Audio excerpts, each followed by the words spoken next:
नमस्कार दोस्तों, कैसे हैं आप? एक बार फिर से आप सभी का स्वागत है हमारे चैनल आर्यन स्टोरीज में। आज मैं फिर से आप लोगों के लिए एक रोमांच से भरपूर कहानी के साथ आया हूं। तो आइए शुरू करते हैं। दिन भर की भागदौड़ के बाद एम्मा अपने अपार्टमेंट वापस जाने के लिए बेताब थी। सूरज डूब चुका था और शहर की सड़कों पर चुप्पी छाई हुई थी। ठंडी हवा चल रही थी और केवल उसके जूते की आवाज सुनाई दे रही थी, जो पक्की सड़क पर हल्के से घिस रही थी।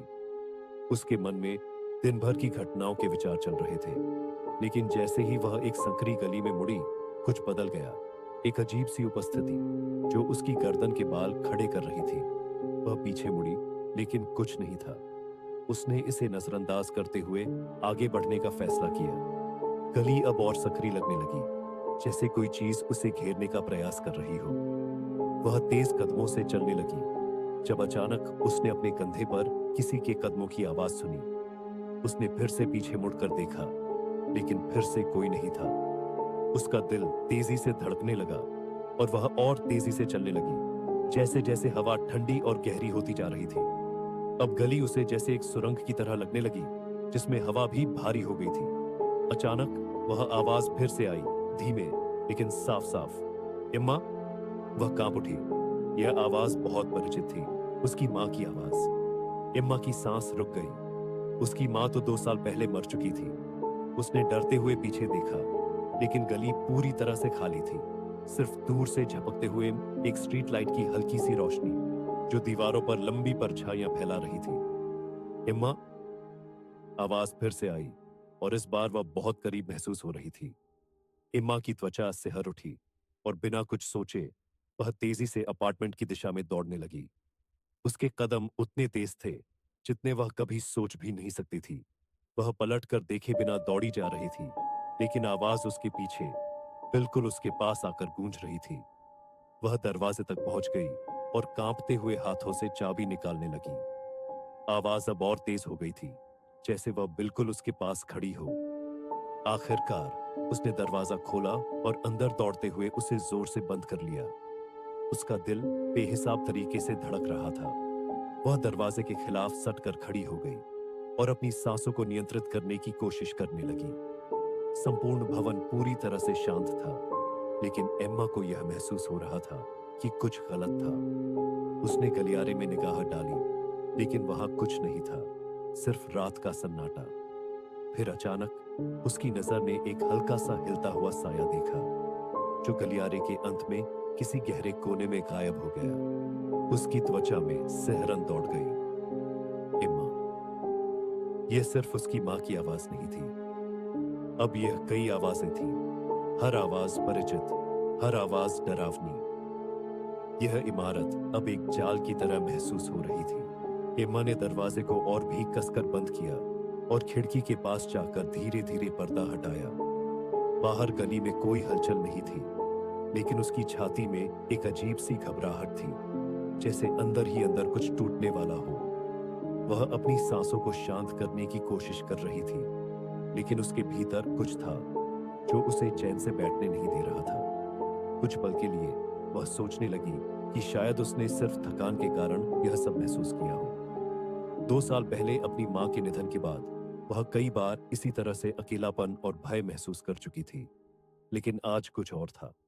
आवाजों में वह अपरिचित ठहराव था, जो उसे मानसिक रूप से बुरी तरह झकझोर रहा था। वह सोफे पर बैठी और अपने सिर को दोनों हाथों से पकड़ लिया। उसकी आंखों में अजीब सी चमक थी, जैसे किसी गहरे गहरे खौफ से सामना कर रही हो। अचानक एक जोर का खटाका हुआ, जिससे वह चौंकी। वह फिर से दरवाजे की ओर मुड़ी, लेकिन कोई नहीं था। यह क्या हो रहा है? वह बुदबुदाई। उसने अपने फोन को देखा, लेकिन बैटरी खत्म हो चुकी थी। अब वह और भी अधिक घबराई। घड़ी पर नजर डाली तो रात के लगभग 2 बजे थे। न जाने कब से यह आवाजें उसे परेशान कर रही थी।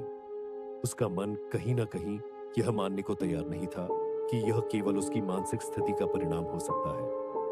वह बेमन से उठी और दरवाजे तक गई, फिर धीरे से उसे खोला। हल्की सी हवा के झोंके ने उसे छुआ और उसने बाहर की ओर देखा। गलियारे में अंधेरा था, लेकिन किसी को देखने की कोई संभावना नहीं थी। फिर भी एक अजीब सी बेचैनी उसके भीतर पल रही थी, जैसे कुछ बहुत करीबी हो जो वह देख नहीं पा रही हो। उसने खुद को शांत करने की कोशिश की और लिविंग रूम की ओर बढ़ी, लेकिन जैसे ही वह वहां पहुंची, अचानक सामने वाली दीवार पर एक साया सा दिखा। वह रुक गई, आंखें फाड़ कर देखती रही। दीवार पर यह साया आकार लेता हुआ एक चेहरे में बदलने लगा। उसकी आंखें फैल गईं और उसका दिल जोर जोर से धड़कने लगा। न, नहीं, वह बमुश्किल बोल पाई। वह किसी प्रकार से खुद को संभालते हुए पीछे हटने लगी, लेकिन साया धीरे धीरे सामने बढ़ता जा रहा था और उसके पीछे की दीवार पर जैसे कुछ और उभरने लगा। वह एक तस्वीर थी, एक बहुत पुरानी तस्वीर। तस्वीर में एम्मा और उसकी माँ दोनों साथ में खड़ी थी, लेकिन तस्वीर का एक हिस्सा बहुत ही अजीब था। उसके चेहरे पर एक डरावनी मुस्कान थी जो उसके लिए पूरी तरह अपरिचित थी। एक घबराहट ने उसे पूरी तरह से घेर लिया। वह शोर मचाने के लिए तैयार हो रही थी, लेकिन जैसे ही उसने मुंह खोला, आवाज नहीं निकल पाई। तभी अचानक वह तस्वीर हरकत करने लगी। तस्वीर के भीतर से उसकी मां की आवाज फिर से आई, इम्मा। इस बार वह आवाज उसकी कानों के पास से नहीं, बल्कि जैसे उसके भीतर से आ रही हो। उसकी नजरें और भी फैल गईं। वह दीवार से चिपककर खड़ी हो गई। उसे ऐसा लग रहा था कि उसकी मां सचमुच कमरे में है, लेकिन वह देख नहीं पा रही थी। तुमसे प्यार करती हूं एम्मा, मुझे जाने मत दो, वह थरथराते हुए बुदबुदाई। मां? तस्वीर में अचानक हलचल हुई और उसी पल कमरे की लाइटें फट गईं। एक कड़कती हुई आवाज के साथ पूरे अपार्टमेंट की बत्तियां चली गईं। अंधेरा छा गया। फिर उसकी मां का चेहरा सामने आ गया, लेकिन अब वह अलग था। उसकी आंखें खाली थीं और उसकी त्वचा बेजान और मुरझाई हुई थी। तुम मेरे साथ आओगी ना? वह धीमे से बोली। एम्मा का दिल जैसे रुक गया। वह भागने के लिए मुड़ी, लेकिन उसके पैर जैसे जड़ हो गए थे। वह हरकत नहीं कर पा रही थी। उसके चारों ओर सन्नाटा था और उसकी धड़कन इतनी तेज हो गई थी कि वह खुद को भी सुन सकती थी। फिर अचानक दीवार से एक ठंडी हवा का झोंका आया और उसने महसूस किया कि किसी ने उसे धीरे से खींच लिया था।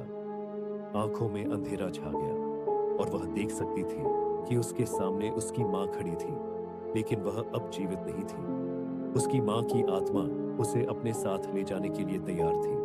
मां, एम्मा ने बमुश्किल कहा। कहाँ जा रहे हो तुम? तुम्हारे पास। उसकी मां की आवाज एक कराह में बदल गई। तुम्हारे पास।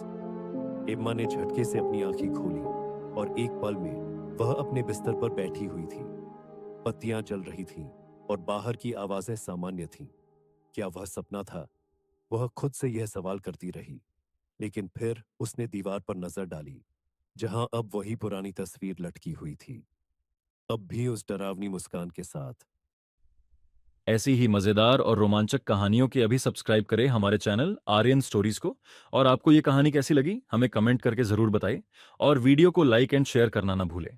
तो मिलते हैं अगले वीडियो में। धन्यवाद।